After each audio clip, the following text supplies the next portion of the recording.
มื้อนี้เฮาก็ได้มาเฮ็ดห่อหมกหรือบ้านเฮาเอิ้นว่าหมกละลาอยู่ไทยก็เอิ้นว่าห่อหมกมื้อนี้เฮาก็ได้มาเฮ็ดห่อหมก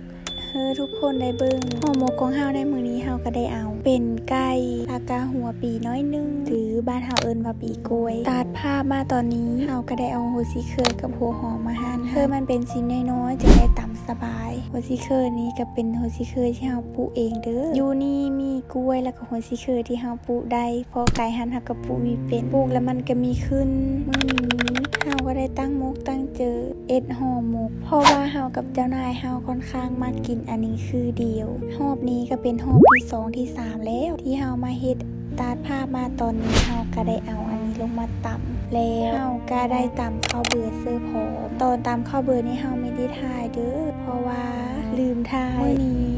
ค่อนข้างคือฝนจะตกมันก็เลยเป็นสีมืดๆหน้านี้ก็เป็นหน้าฝนแล้วฝนก็ตกทุกมืออย่าแปลกใจเด้อที่คอยต้องเสื้อแขนยาวเฮ็ดกินเพราะว่าฝนตกแล้วอากาศมันก็หนาวตัดภาพมาตอนนี้เฮาก็ได้เอาข้าวเบื่อที่เฮาตำลงไปผสมกับไก่ที่เฮาหั่นเป็นชิ้นไว้แล้วเฮาก็เอามาเกี่ยมที่จะห่อแล้วเด้อทุกคนตอนนี้ก็เป็นเวลาเที่ยงแต่อากาศมันก็มืดเพราะว่ามื้อนี้ฝนเย็นตกพอแต่เฮาเอามาผสมเดียวแล้วต่อไปเฮาก็เริ่มเอามาห่อขั้นตอนห่อนี่ก็คือขั้นตอนที่ยากแฮงเพราะว่าเฮาเป็นคนหนึ่งที่ห่อพิเรนและมีงามเพราะว่ามีคอยได้ห่อแล้วอีกอย่างอันเลอที่เป็นห่อแบบนี้เฮาก็มีคอยได้เฮ็ดดุไปเลย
ตัดภาพมาตอนนี้ห่อหมกของเฮาก็สุกแล้วเด้อหลังจากที่เฮาห่อแล้วเฮาก็เอาไปนึ่งไว้ตอนนี้ก็ได้สุกแล้วเด้อคลิปนี้ก็ไม่มีพิรดาดื่มด่ำกับการเฮ็ดห่อหมกของเฮากับข้าวที่เฮ็ดและใช้เวลาหลายที่สุดก็คือกับข้าวที่มันมีห่อแบบนี้แหละคลิปนี้ก็ไม่มีพิรดาไว้คลิปหน้า